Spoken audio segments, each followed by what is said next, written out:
зарим хүмүүсийн ярьсантай холбоотойгоор зарим зүйлийг тодруулъя гэж бодож байгаа.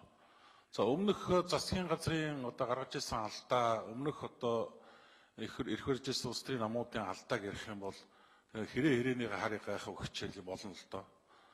Би одоо оюутлоготой холбоотой асуудлыг санаж байна. 2009 онд одоо тэр хувийн нийлүүлэгчдийн нууц гэрээ гэж байгуулад тэр тухайн үеийн одоо тэр хариуцж ирсэн сайд зориг гэж нөхөр. Тэгээ манай одоо намаас ч оролцоод тэр эслийн засгийн газар байсан.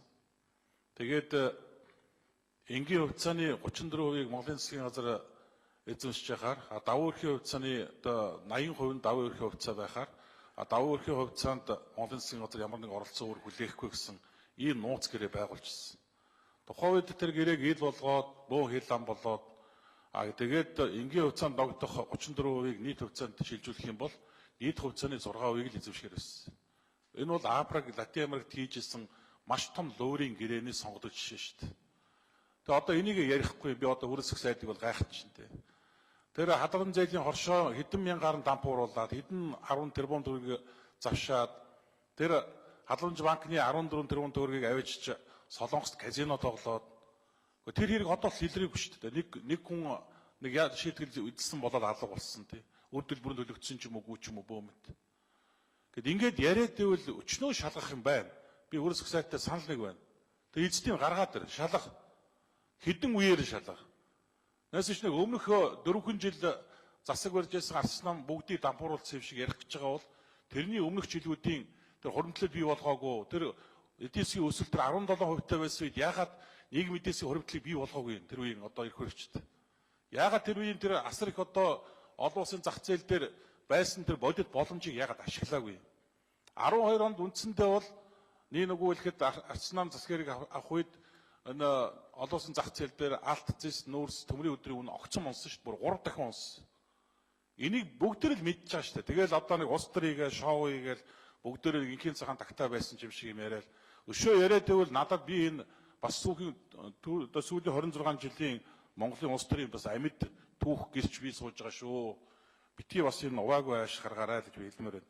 Тэгээ би ерөнхий сайдаас энэ өөрөлдлийн 3-1-д эрүүл мэндийн тусламж үйлчлэгийн бодлого төлөвлөлтөд болон дунд хугацааны төлбөр боловсруулж чанар хүртээмжийг дээшлүүлэн эрүүл мэндийн тусламж үйлчлэгийн чанартай уялдсан эрүүл мэндийн санхүүжлийн тогтолцоог олсонгой болгоно гэж тусгасан боловч Монгол Улсын нэгдсэн төсвийн хүрээний мэдээлэл төсвийн төсөөллийн тухай хуульд энэ одоо талаар оруулаагүй. Эмнэлгийн тусламж үйлчлэгийн тухай хуулийн хэрэгжих хугацаа 2021 он болон хойшлуулсан энэ залт хэрэгж боломжгүй устдыг харуулж байна ерөнхий сайдаа. 3/2022-д үндэсний тэтгэлэг 70,200 төгрөгийг олгохыг заасан боловч 16 оны төсвийн бодлогоор уг тэтгэлгийг олох боломжгүй болоод байгааг бас энд дурдмаар байна. За 3/2/25-т өндөр хөгжилтэй орнуудын ихтэй сургуулиудад бакалавр, магистр, докторийн сургалтад эсэгчдийн ил тод нээлттэй сонирхолжуулж суралцагчдын тоог 2 дахин нэмэгдүүлнэ гэсэн ч төсвийн тодтоолоор 16-аас 19 он гадаадын ихтэй сургууль суралцагчдыг тэтгэврийн төлбөрт хамруулахгүй байхаар оруулж ирсэн байна. Энэ чинь тэгээд энэ мөрөд бүртгээр хийжиж байгаа дүүцэж байгаа юм уу? 3/3/11-д багш эмч эмнэлгийн ажилтнуудын ажлын ачаал, ур чадвар, мэргэжил, ажлын үр дүн, ажилсан жил зэрэгс хамааран цалин өлс урамшууллын тогтолцоог бий болгоно гэж тусгасан хэдий ч 2016 оны төсвийн тодтоолоор төрийн албаагчид тэтгэврт гаргахад олгох нэг удаагийн 36 хүртэлх сарын цалинтай тэмцэх тэтгэмжийг олгохгүй байхад тооцсонд бол энэ залт ч мөнгө хэрэгжих боломжгүй харагдаж байна. За 3/3/12-д хүүхдийн мөнгийг хүүхэд бүрт олгоно гэж тусгасан ч За Эрдэнэ гишүүд 1 минут нэмээд өгч.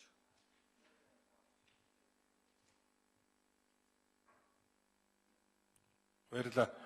3/3/12-д хүүхдийн мөнгийг хүүхэд бүрт олгоно гэж тусгасан ч мөн л төсвийн тодтоолоор нийт хүүхдийн 60% олгохоор оруулж ирсэн нь энэ заалт хэрэгжихгүй гэдгийг бас харуулж байна. Тэгэхээр энэ засгийн газрын мөрөө хөтөлбөр мөн одоо оруулж ирж байгаа төсвийн тодтоол, төсвийн үрээний мэдээллийн чинь төслүүд дээр заасан санхүү мөнгөний бодлогын чинь заалтууд хоёр хоорондоо өдөр шиг ингээд зөрөөд байна. Энэ дээрээ та нэг одоо бас асуудлыг анхаараач нэгдүгээр. Хоёрдугаар бас ер нь өнөөдөр өмнөх засгийн газрын үеэс одоо бүх юм болохоо байцсан юм шиг яриад их юм. Би засгийн газрын кабинетийн гишүүн байсан, таач байсан, энэ дотор байж байгаа бас олон хүн байгаа. Тэгээ өнөөдөр ардын нам дотор ч сангийн сайд байсан 2 хүн сууж байгаа шүү. Зөвхөн 8 сар биш, нэлээд урт хугацаанд суусан сангийн сайдаар байж байгаа шүү. Тэгээ дийл тод ярил л да. Тэр ямар одоо санхүү мөнгөний хөрөнгө зөрчил гарч ирсэн юм. Боломж байгаа ш та нарт. За ерөнхий сайд хариулъя. За энэ мөрийн хөтөлбөр дээр байгаа заалтуудын хувьд бол би бас түрүү хэлсэн. Монгол Ардын нам 2016 оны сонгуульд оролцохдоо ард түмэндээ тавьсан хөтөлбөрийн зэм заалтуудаа. Манай засгийн газрын хувьд бол энэ хөтөлбөр тавьсан заалтуудаа хэрэгжүүлэхийн төлөө бол ажилланаа. Тэгэхдээ өнөөдөр бидэнд боломж байхгүй. Бид өмнөх засгийн газрын алдаа гэж яриад байгаа маань саяны таны хэлсэн бас нэг одоо үгэн дотор ч байгаа тэр зүйлийг бас хэлээд байгаа. Тэрний юу гэхээр 2012 онд засгийн газар бид нар ингээд ажиллах гэсэн чинь гадаад дахь алт зэсийн нүүрсний үн унаад ийм байдлаас болоод эдийн засаг хүндэрсэн гэж. Тэр үедэнд гаргасан алдаа нь алт зэсийн үн өндөр байсан юм шигээр явж исэн тэр бодлогыг тэр чигт нь үргэлжлүүлсэн нь тэр засгийн газрын алдаа байхгүй. Тэр засгийн газрын алдаа. Тэрэнд нь тааруулаад монголчууд ахмадууд үг дээдс маань хэлдэг шүү дээ. Хүнжлийнхээ өрөөр хөлөөж их ёстой маа гэж. Энэ зарчмаараа тэр үеийн засгийн газар явцсан байсан бол өнөөдрийн Монголын эдийн засаг ийм нөхцөл байдалд орохгүй байх байсан. Энэ зарчмаар явж чадаагүй учраас тэр ухаан үеийн одоо засгийн газрын алдаа бол энэ дээр байсан гэдгийг би бас танд хэлмээр байгаа. Нэгдүгээр, хоёрдугаарт юу гэхээр одоо бид нар бас тэр засгийн газрын алдааг давтахгүй тул эхлээд бид нар боломжоо бий болгоох юм. Боломжоо. Тэр нь юу гэхээр өнөөдөр эдийн засгаа жоохон тогтворжуулах юм. Төрөлжүүлэх юм. Жижиг дунд үйлдвэрлэлээ бий болгоох юм. Томоохон төсөл хөтөлбөрүүдэд явуулах юм. Дэд үтцээ сайжруулах юм. Энийг бол эхний ээлжинд бол одоо 12-оос 18 сарын хооронд бол эхлүүлье гэж байгаа энэ бүх юмнуудаа.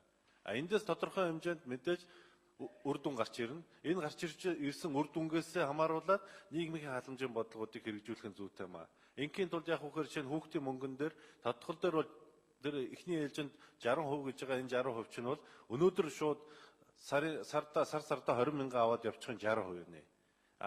3 жилийн дараа 420 мянга авах нь 40% нөхгүй юу. Ийм байдлаар ингээд бас нэг эдийн засгтаа нэг боломж гаргаж ирснийхэн дараа энэ одоо халамжийн бодлогуудаа хэрэгжүүлэх ийм зүйлүүдээр ийм одоо хүрээнд энэ төсвийн мөрийн хөтөлбөрийг бол боловсруулсан гэдгийг бас танд хэлье.